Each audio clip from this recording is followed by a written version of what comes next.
Hey,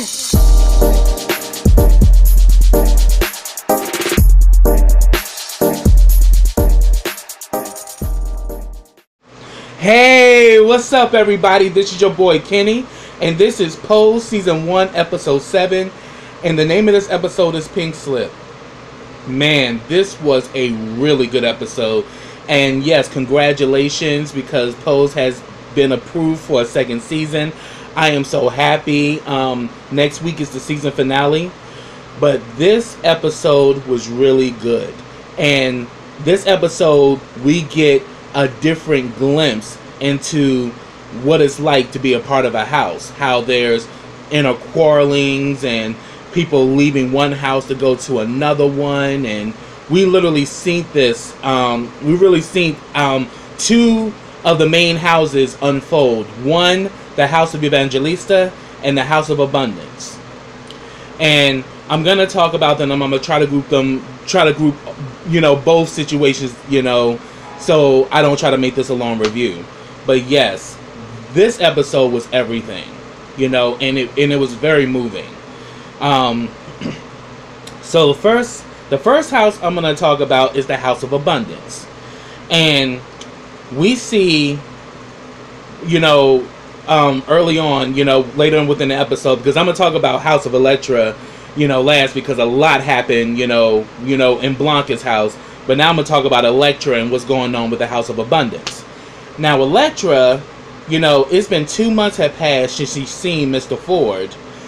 Mr. Ford comes to her condo, that's, you know, about to get it in with her, puts his hand between her legs and finds out that the kibasi is gone, and now he's being served fresh fish. And Mr. Ford is completely pissed off. He flips out and said, the one thing I told you not to do, you did this. I gave you everything, and I just asked you to do one thing, and you ruined everything. And he let her know, I can get pussy anywhere. That's not what I had you for. You know, I like what I like. And you know, he's been with Electra for 10 years. So Electra was like, I thought after all this time we've developed something with each other. So what's this, love or just sex? And he says that, I love you, but right now I hate you, because what you did was an act of selfishness and stupidity. And I was like, damn, that's cold, because, you know, Electra feels now complete because she's now a full-fledged woman. That's what she always wanted. But she's not understanding that by you doing this, you have completely altered your lifestyle, because the reason why the man's been keeping you is because he liked the fact that you were a woman with a little something extra. And now that you done got rid of a little something extra, and now you serving fish, and he can get fish anywhere, he's like, fuck it, I don't want your fish market. I'm gonna go, I can, you know, get that somewhere else. I'm not gonna keep, you know, I'm not gonna keep up your lifestyle and continue to support you, and you can't give me what I want. So it was finito for her. And also, that was her place where they were at. He was keeping her there. That was her apartment. The House of Abundance had their own flat. So now things that fell off between her and Mr. Ford, she goes to the House of Abundance, changes up everything, lets them know that big room, I'm gonna take that room, and I'm gonna, you know, and I want this whole place to still you know, support my lifestyle and support the things that I like. So therefore, you, because I think Lulu and Candace were in the main room, and they were sharing it. She pretty much said that, oh, well, you guys are out because I'm going to have a room to myself. I am going to continue to be kept. Because when she first came up in there, Candy's like, what the hell's going on? What happened? You know, you should be with your damn rich sugar daddy. What the hell you doing here?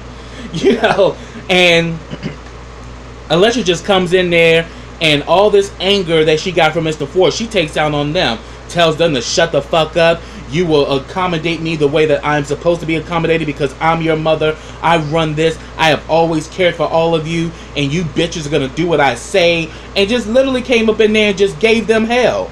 And I'm like, Electra, you are a vile bitch for that, because at the end of the day, it's not their fault that you chose to do all of this stuff, you know, to get your new puss, and you mad because Mr. Ford don't like it, so now you taking it out on your house, on your children. So we definitely saw that go down.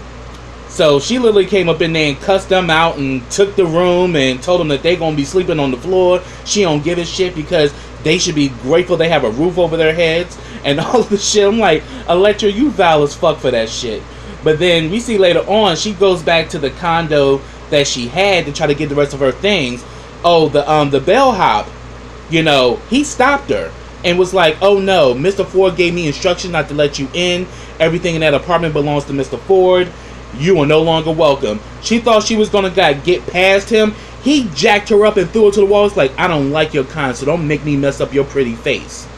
And then we see another chick who's the new girl, and Mr. Ford is waiting for her. So yeah, he done got him a new piece of Tran that now is gonna be that's now gonna be on his payroll. And she's like, oh yes, you know where to go. He's expecting you. She's like, oh yes. And then he kind of gives that look to Elektra like, bitch, you canceled. So we see that she goes off. Then we see that Elektra goes back to her hustle. She puts an ad out and looking for a new sugar daddy. And the guy that she meets, I forgot his name. If y'all remember his name, put it down in the comments. But they were going back and forth, and she pretty much lets him know what she wants. She wants to be kept. She wants to have an apartment. She wants to have an allowance. She also wants car service. I mean, she literally laid it on the line.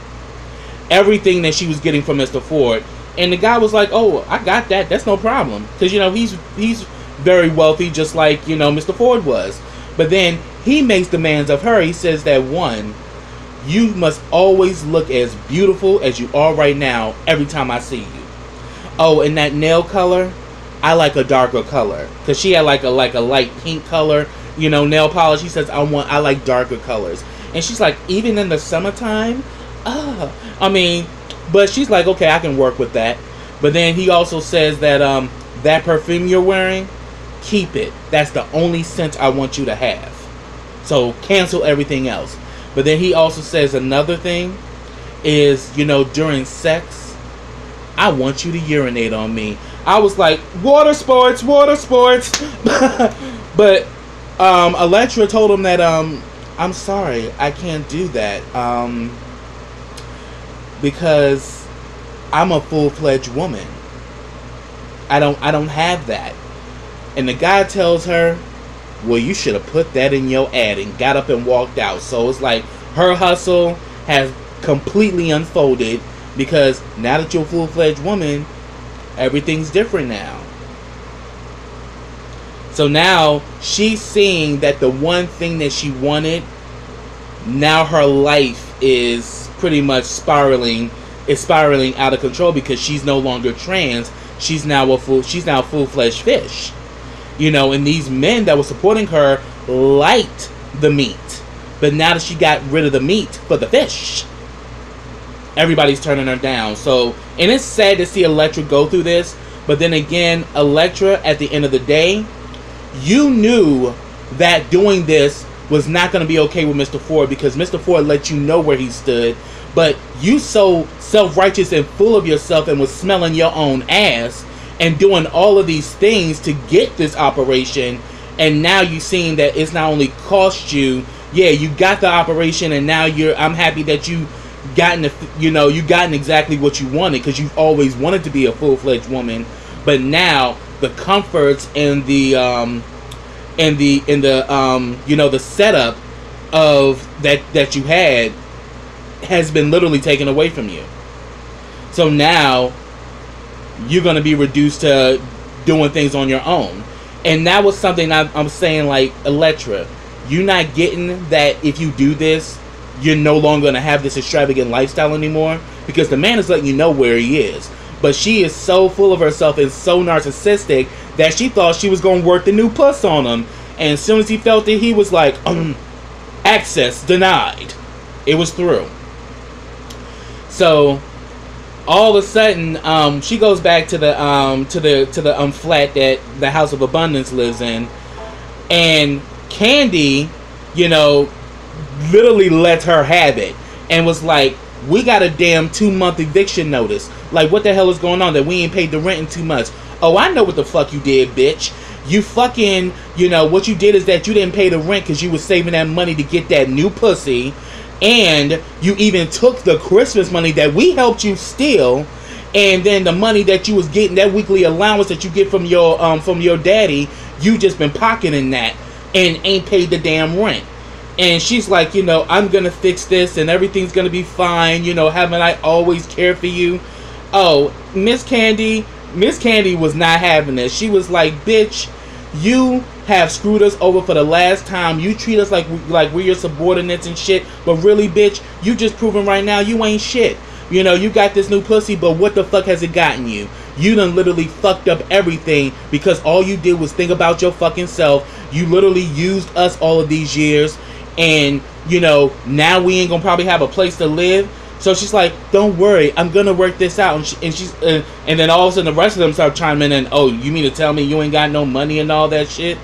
And, you know, pretty much Lulu's like, you know what? I'm tired of this shit. I'm tired of this. I'm tired of her always feeding us lies. I'm tired of her always being treacherous and always screwing us over. You know what? I'm leaving.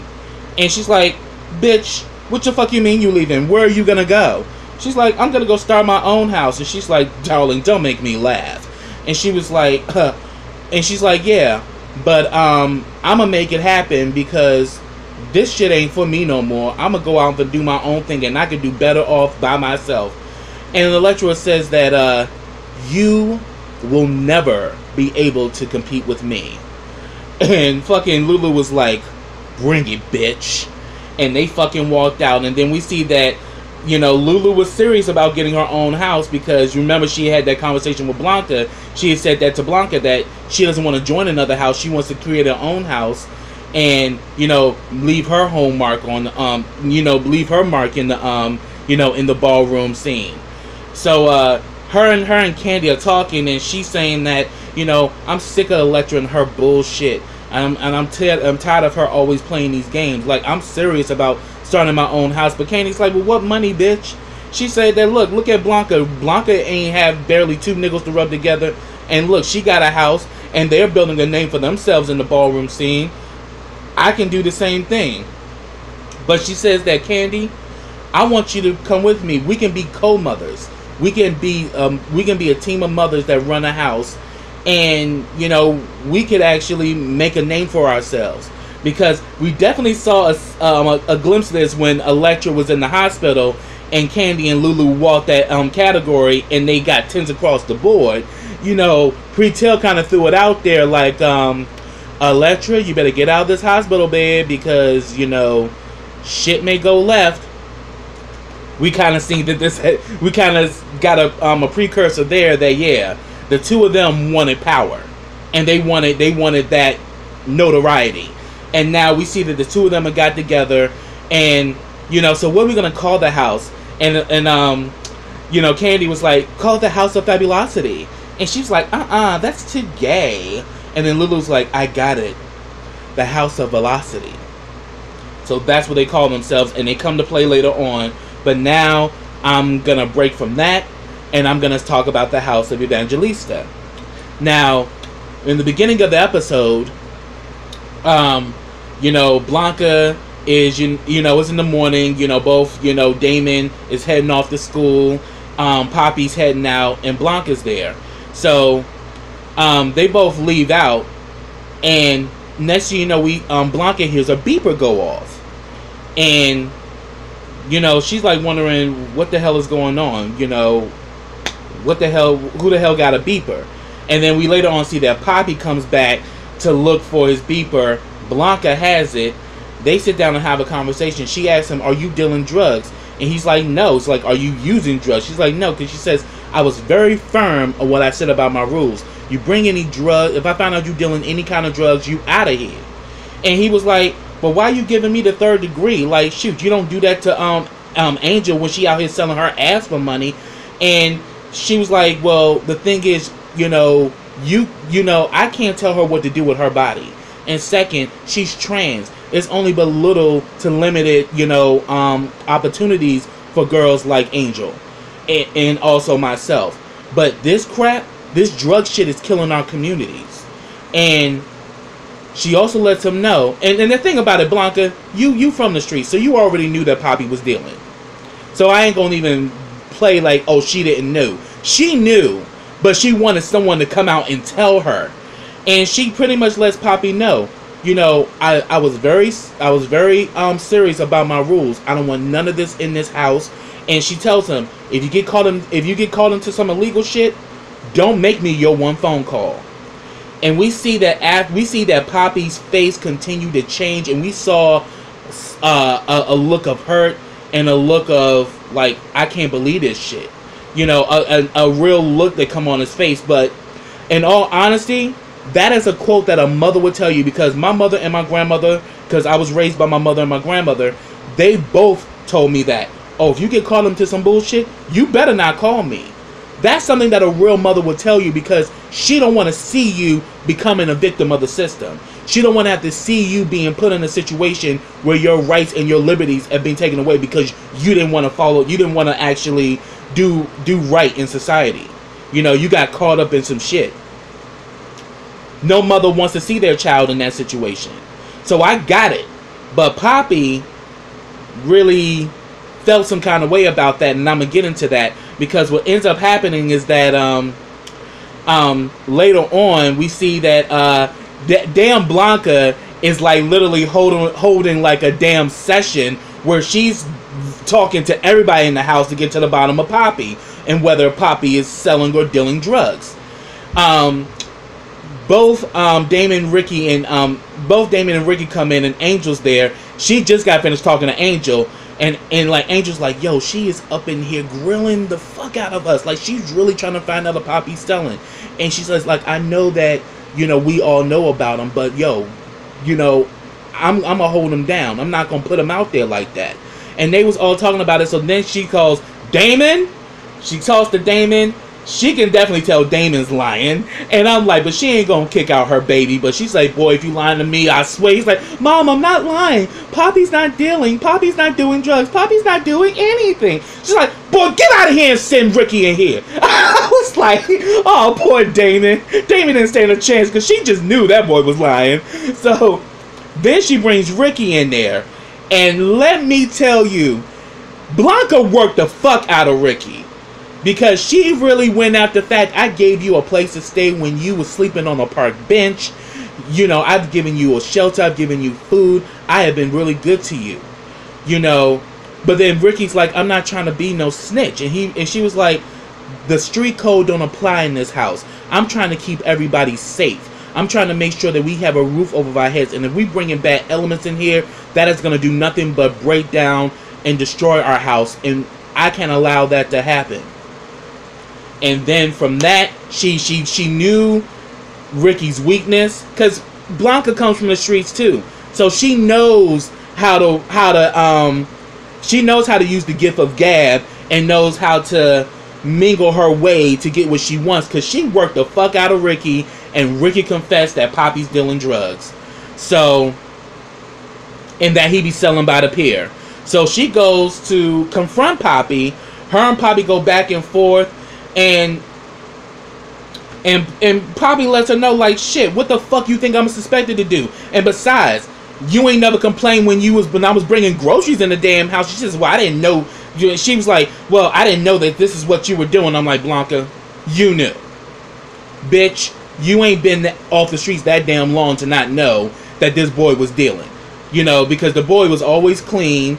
He always had money and never had to want for nothing. So he was hustling in some way. Either he was hustling ass, or he was hustling some products. You knew he was doing something.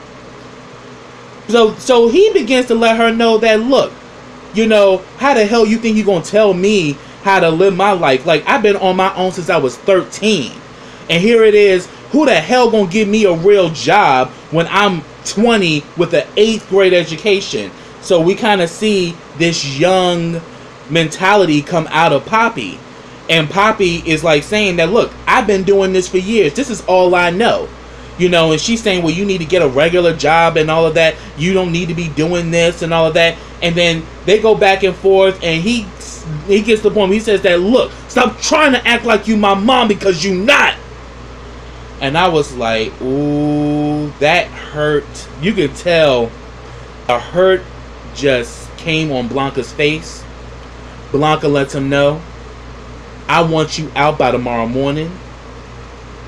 And if any of your shit is in my apartment, I'll throw it out in the street my damn self. And then he's like, Blanca, I'm sorry. I didn't mean it. I didn't mean it. I'm sorry. I'm sorry. And I was like, and it goes to show right there, he loves Blanca. And he loved, you know, he loved his siblings in the house. He loved being a part of a family. But he still, but as he said before, he's been on his own ever since he was 13. The streets is all he knows. You know, he lays that street life. You know, Randy Crawford's coming into my mind. Street life, it's the only life I know. Like, that's what's going on with Poppy.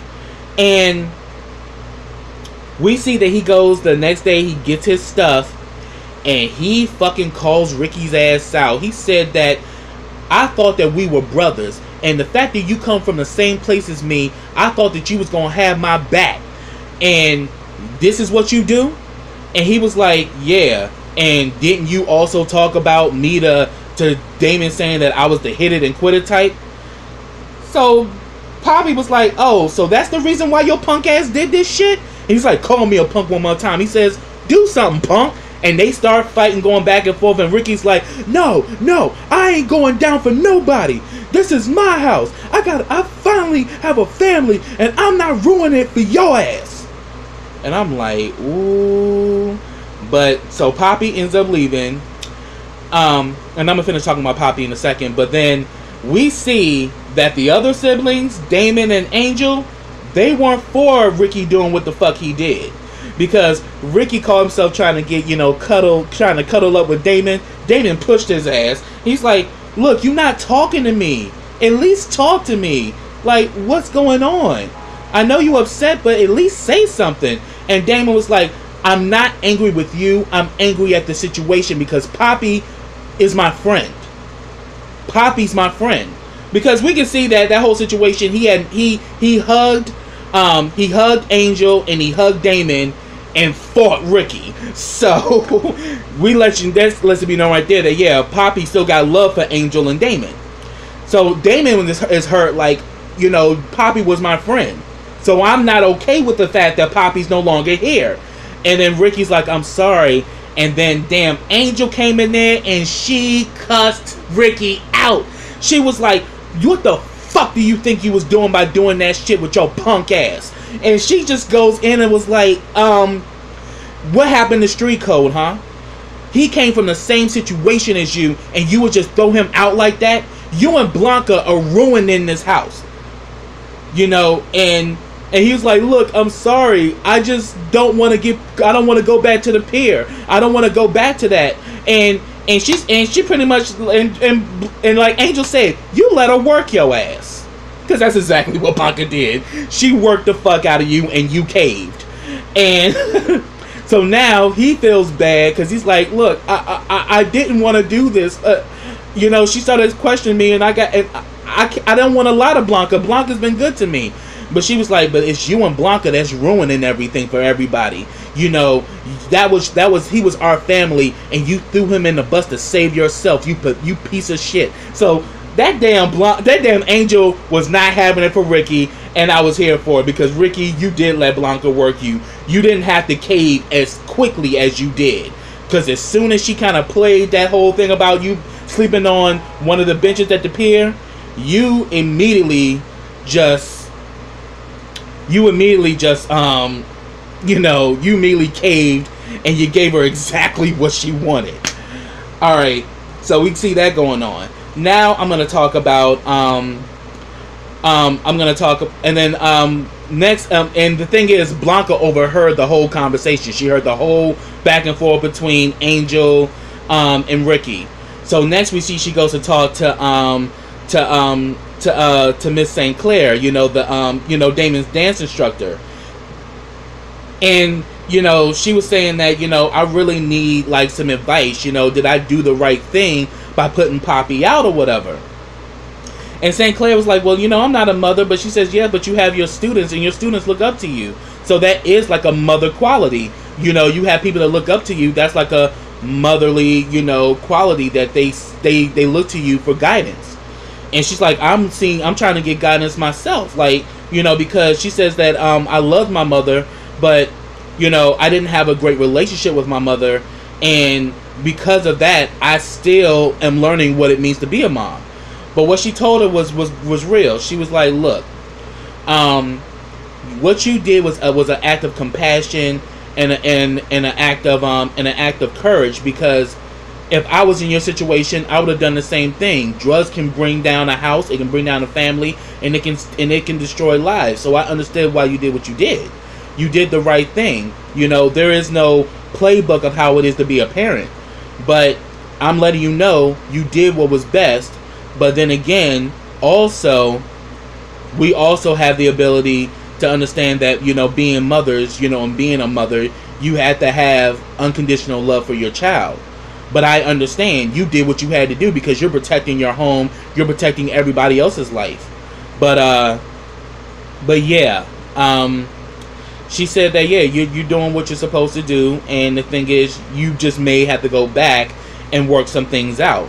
And, you know, as mothers make mistakes, so it's okay. And it was cool seeing that, you know, that Miss St. Clair and Blanca come together, you know, and we see that they're going to be very great friends. And we see that, you know, she definitely has love for her because she gave Damon a chance to live his to live his dream, and now he's one of her top students. So that's everything. So now I'm gonna talk about that damn Angel and Stan. Stan is living in the apartment because we saw in the last episode, you know, Peppermint Patty let him know the conditions now that she knew about Angel. So Angel's staying at the apartment with him. You know, they're going back and forth and they're talking, and, you know, she asks him about, you know, so what's going on with you and your wife? Are you going to get a divorce? And he says, I don't know. It looks like it might happen. But then he says, well, did you lose your job? And, you know, because she knew about him fighting Matt. And he said that, oh, no, I didn't lose my job. You know, it's a very barbaric environment at Trump Towers. So that situation is kind of looked up upon. And as a matter of fact, people got their rocks off by seeing us fight. So, no, I didn't lose my job. So he still got his standings and everything. So he still got his job, thank God. Normally in a situation like that, fighting in the workplace, you would definitely get fired. So then he says that, you know, I really want to get to know you a lot better. You know, you talk about these balls all the time. You know, I would like to see what the ball life is like. So she actually takes him to a ball. Pre-tail is doing his thing. The category is apocalyptic, you know, bizarre. So it's all about aliens and lions and tigers and bears. Oh my. So, you know, we're seeing that, you know, they're at the ball, and, you know, Angel is going to be walking in a category. So, you know, she goes to get, and we can tell that Stan is so out of his element. He's probably the only white guy there, and he literally freaks out or whatever. And then we see this damn trick, Summer, you know, who's one of the trans girls that works at Pier. She starts pushing up on him like, oh yeah, I remember you. You're Angel's friend. She's like, oh yeah, you know Angel? She's like, yeah, I know her. And she's also letting them know like, oh yeah, well, but when you get tired of her, you can come and see Summer, and Summer will make everything alright. And I'm like, these shady ass bitches. And we literally see that he's freaking out. He's like, can we leave? Can we go? And she's like, I haven't even walked in my category yet. So she walks in her category. So he stays, and she says, look, I'll put you in a corner and nobody will see you. Because everybody was, because even one of the girls was kind of like, what are you? Is this touring season? Like, you know, we ain't never have no whiteys coming up in here.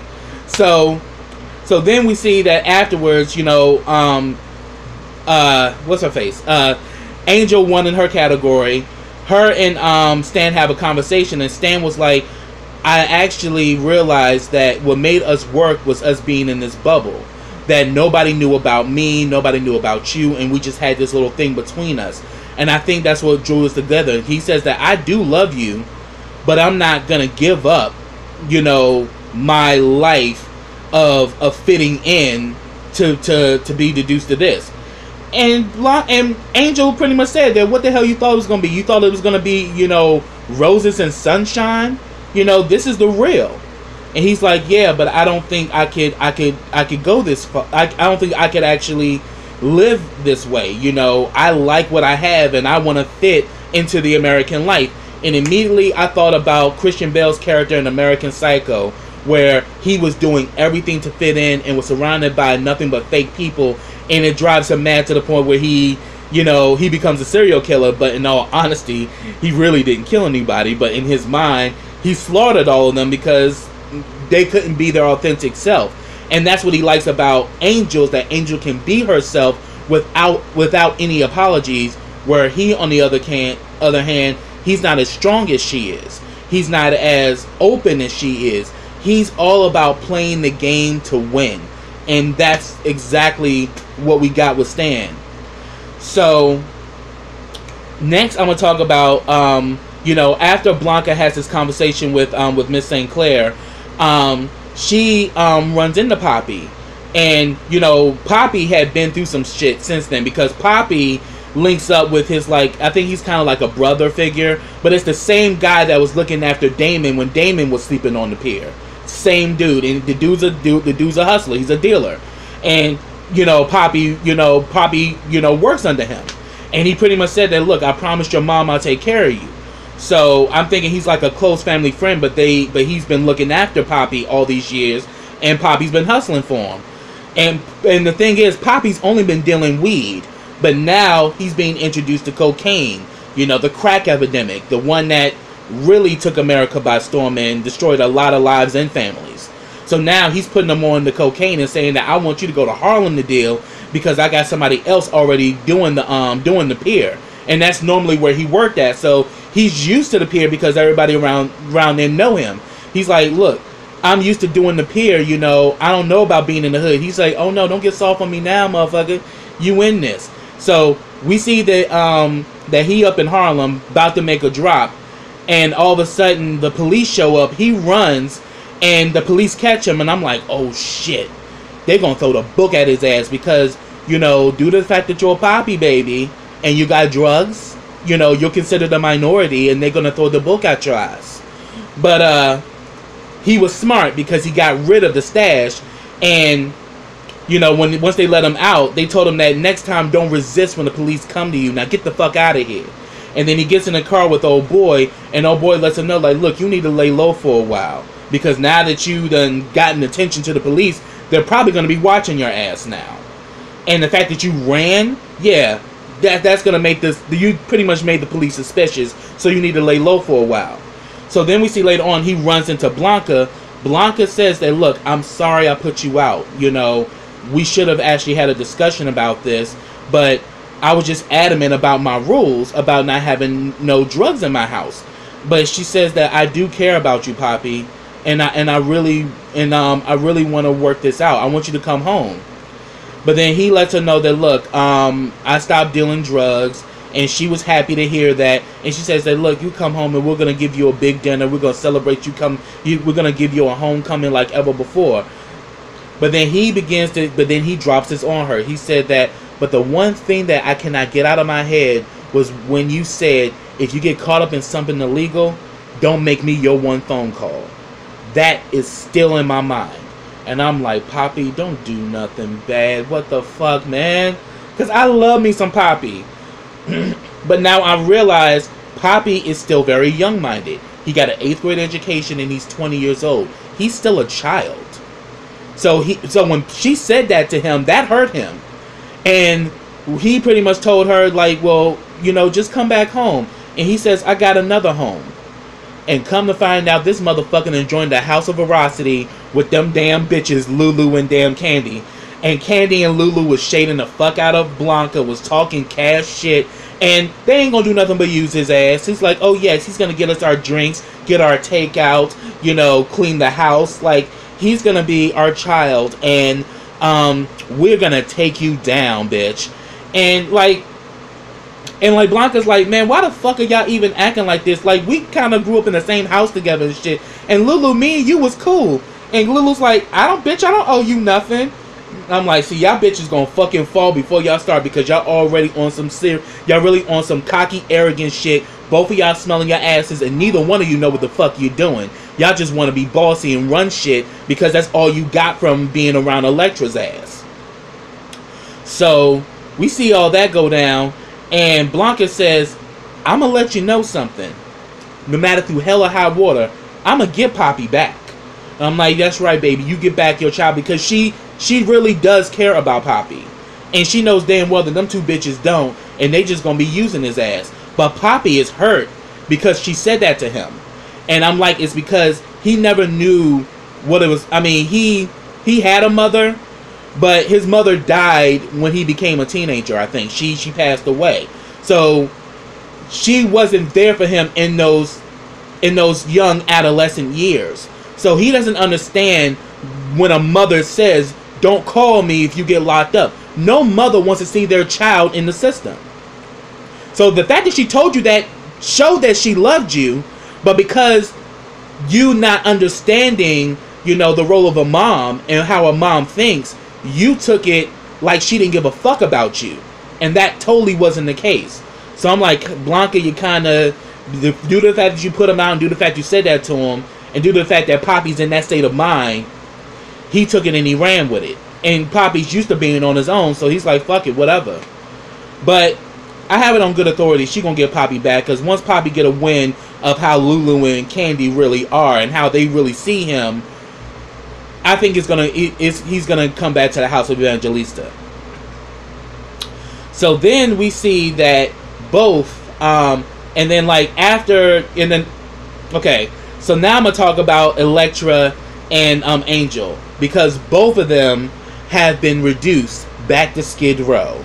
They both were kind of living these good posh situations. Now the posh has left the building, because Elektra is now working at the Peep Show, you know, being a private dancer for money, do what you want me to do. You know, she's literally dancing at the Peep Show. And then we see that Angel goes to the apartment. The apartment's completely empty, and her coat and everything is in a bag. So he at least left her coat, but he cleaned that whole apartment out. He left. And of course, Angel was hurt, and then we see that Angel goes back to work in the pier. So now we see these two girls who are passable now being reduced to living in Skid Row, because their white counterparts had left them, you know, high and dry. So that's where the episode ended. If I missed anything, put it down in the comments. But I really love this episode. It was, you know, this episode was really good, and it really kind of showed, you know, what really goes on in these houses. You know, there's friction, there's quarrelings, there's people leaving one house and joining another house. You know, and you know, another movie that that showcased this was the movie Leave It on the Floor, which was a really good film. So definitely check that out if you haven't. But that's what I have. If I missed anything, put it in the comments. Subscribe to my channel. Click that bell so you get notifications every time I drop a video. Also, follow me on all of my social platforms. I have them listed in the description box. Also, like this video, comment on this video, and share this video. And I'll be back with the next episode of Pose. Next week's the season finale. Congratulations, they got a season 2, and I am so here for the ride. And I'm definitely gonna be here delivering these reviews just for you. So until next time, everybody, take care.